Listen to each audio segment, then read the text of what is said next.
ये वीडियो मैं बना रहा हूँ सना खान जी के लिए। अस्सलाम वालेकुम सना खान जी, मेरा नाम मोहम्मद समद जी। आपने तो एक लड़की को इंसाफ दिलाने के चक्कर में कम से कम मेरे परिवार में 6 जनों की ज़िंदगी आपने ख़राब कर दी। आपने घर तोड़वा दिया, आपने सब करवा दिया। सना खान जी, अल्लाह खुश रखे आपको। अब तो कम से सना खान जी, अब आपकी आंखें खोलें, आपकी आंखें खोलें। कम से उस लड़की के बारे में तो जानकारी लें आप, क्या वो सही है या नहीं है, गलत है क्या है, उसका कैरेक्टर क्या है, उसका नेचर क्या है, ये तो आप जानने की कोशिश करेंगी अब। अरे अब तो कम से कम देखो, वो जेल में चले गए भैया, वो घर टूट गया। ये घर मैंने मेरी औरत के नाम किया था। कम से कम हम तो यहीं थे भाई, भागे तो नहीं थे। अगर हम लड़की बेचने वाले होते या कुछ बेचने वाले तो हम क्या टीन के घर पे रहते मैम? सोचिए आप, थोड़ा सा सोचिए जी। सब उसकी पसंद का, सब उसकी करनी का, सब उसने किया। उसकी कौन सी दुश्मनी थी, क्या दुश्मनी थी, ये हमको तो पता नहीं। वो उसका पर्सनल मामला था। लेकिन अब तो आप जानने की कोशिश करो, क्या ये सच है या झूठ है या गलत है या क्या है। हमारा तो घर टूट गया। सरा खान जी, आप मीडिया में चलाती ना, तो आके हमारे हालात देखें। अगर आपकी निगाह में वो लड़की नाबालिग है, तो मेरी बेटी उससे भी छोटी है, 13 साल की। क्या ये नाबालिग नहीं है? क्या आपको इसके ऊपर रहम नहीं आ रहा है? इसके बारे में भी कुछ सोचिए, मेरी बेटी के बारे में। इसका तो घर वीरान हो गया। इसको मैं रास्ते पे लेके सोऊं, किधर लेके सोऊं, कल को इसके साथ कुछ हो गया, इसका जवाबदार कौन होगा साहब? सरा खान जी, कौन होगा? आप मुझे बता सकती हैं कौन होगा इसका जवाबदार? क्या कानून की निगाह में आपने सबको आरोपी घोषित कर दिया? सबको घोषित कर दिया आपने? थोड़ा जागिए सरा खान जी, आप देखिए और इस पहलू को पहचानने की कोशिश कीजिए। क्या ये केस झूठा है या सच है? क्योंकि आपने तो उस लड़की के लिए इतना बड़ा चढ़ा के मीडिया में बता दिया, उसको तो गरीब घोषित कर दिया है, नाबालिग घोषित कर दिया है। चलो ठीक है वो गरीब है, नाबालिग है।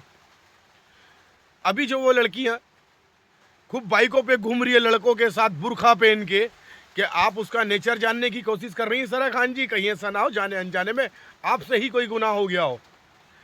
आप मेरे घर पे आओ, मेरे घर की वीडियो बनाओ ना। अब आप हमारे दिल की हाल क्यों नहीं जानने आ रहे हो सब लोग? भाई हमारा क्या कसूर था जो हमें सजा दे दी? मेरा ये कसूर था कि मैं उसका मियाँ हूँ, कि मैंने अपनी बीवी के नाम अपना घर कर दिया? ये मेरा गुनाह है? बताइए आप। क्या इस पूरी पहाड़ी के ऊपर में मैं मान लूँ कि मेरा ही घर अवैध था? सर मेरे पास ज़मीन के कागज़ है, मैंने रजिस्ट्री कराई हुई है, सब कुछ हुआ है, मेरा मीटर लगा हुआ है, मेरा मीटर का बिल आता है अभी तलक। हाँ, अब मैं प्रशासन से ये बार बार एक ही बात कह रहा हूँ कि हमारा इंसाफ हो। हमारे साथ गलत हुआ है। हमें किस बात की सज़ा मिली? जब आपने उनको जेल दे दी थी, सज़ा दे दी थी, सर हमें क्यों वीरान कर दिया? ऊपर से एक दिन एक पुलिस वाला, जिसका के नाम महावीर महावीर पुलिस वाला आता है, वो कहता है दोबारा इस मकान पे तूने एक पत्थर भी रख लिया, मैं तेरी माँ चोद दूंगा, बहन चोद दूंगा साले। मैंने बोला बाबूजी मैं अपनी 13 साल की बेटी को लेके कहाँ जाऊँ? तो बोलता मार दे इस लड़की को भी, और तू भी मर जा बहन चोद, तेरी बेटी जेब कतरी है, तू जेब कतरा, तेरी बीबी जेब कतरी है, तेरे बच्चे जेब कतरे। साहब हमें तो सबने जेब कतरा भी घोषित कर दिया महावीर पुलिस वाले साहब ने, क्योंकि वो सबसे ऊपर है, बहुत बड़े अफसर है साहब। उन्होंने तो हमें जेब कतरा घोषित कर दिया। मेरी बेटी को जान से मारने की राय दे दी कि बोले मर जा, कुछ नहीं बचा तो यहाँ तो निकलो यहाँ से, बहन के लड़ो। ठीक है साहब, हमने मान लिया, लेकिन कहाँ जाए? किसका दरवाजा खटखटा है साहब? बता तो दो हमें, किसके दरवाजे? चलो हम मर जाते हैं साहब, चलो हम मर गए तो इसका, अगर कल को हम बेगुनाह साबित हो गए तो इसका जवाबदार कौन होगा सर? कौन होगा? महावीर जी, सरा खान जी, या पीछे से जो ताकतें जो कोशिशें कर रही है, जिन्होंने महावीर जी को मुझे धमकी देने भेजी थी, कल को कुछ हो गया, इसका जवाबदार कौन होगा साहब? चलो बता दीजिए। नहीं ना सर, किसी के पास इस बात का जवाब होगा भी नहीं। लेकिन अब मैं तो यही चाहूँगा सर, देखो जो होना था वो तो हो गया, लेकिन लड़की और लड़की के बाप के ऊपर जांच बिठाई जाए। सर मेरी इतनी सी गुजारिश है, क्या ये जानने की कोशिश करी जाए क्या ये केस झूठा है या सच्चा है? सर बयान तो हम लोगों के भी होते, लेकिन हर जगह तो लड़की के बयान है, हमारे बयान कहाँ है? मीडिया ने मेरी औरत का मुंह बंद कर दिया, वो भी तो अपनी सच्चाई बोल रही है, उसकी सच्चाई क्यों नहीं सुनाई? यूं नहीं सुनाई क्योंकि ईमानदार मीडिया वाला कोई नहीं है, सब पैसों से बिके हुए हैं। है कोई ईमानदार मीडिया वाला? अगर कोई ईमानदार मीडिया वाला तो आए साहब, हमारे हालात देखे। है कोई ईमानदार अफसर? अगर कोई ईमानदार अफसर है तो आए सर, हमारे हालात देखें और हमें बताएं कि हमें किस जुल्म की सजा मिली है। साहब बता सकते हैं सर कि हमें किस जुल्म की सजा मिली है?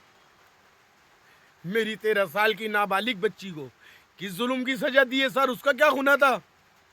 वो नाबालिग कितनी बड़ी नाबालिग है? मेरी 13 साल की बच्ची आप लोगों को क्या 70 साल की बुड्ढी दिख रही है? हाँ सर, उसकी जांच कीजिए ढंग से। वो लड़की ठीक नहीं है, उसका नेचर कैरेक्टर कुछ भी ठीक नहीं है।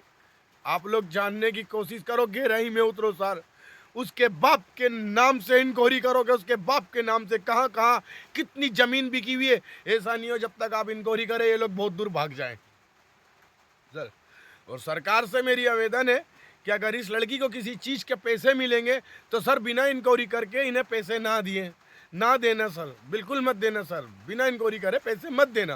पहले आप जांच कर लो सर, ठीक से उसकी उम्र की जांच कर लो, वो क्या है क्या नहीं सर, उसका कैरेक्टर क्या है, नेचर क्या है। अभी तो लोगों से लड़ रही है, आपने जो केस बना दिया, अब लोगों को धमकी देते घूम रही है मेरे से दूर रहना, मैं रेप केस लगा दूंगी।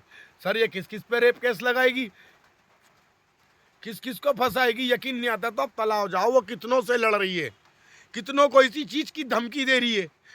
जाओ जहां वो रहती है सर, वहां पता कीजिए ना, मोहल्ले मोहल्ले जाइए, आप जानकारी कीजिए लड़की का कैरेक्टर क्या है, ये कैसी है, क्या इसकी तरफ से केस झूठा है या सच्चा है। सर कुछ तो जानने की कोशिश करिए, आप लोग तो कुछ जान ही नहीं रहे। आपने तो केस का एक पहलू देखा, एक के ही हक में आपने मुकदमा डाल दिया।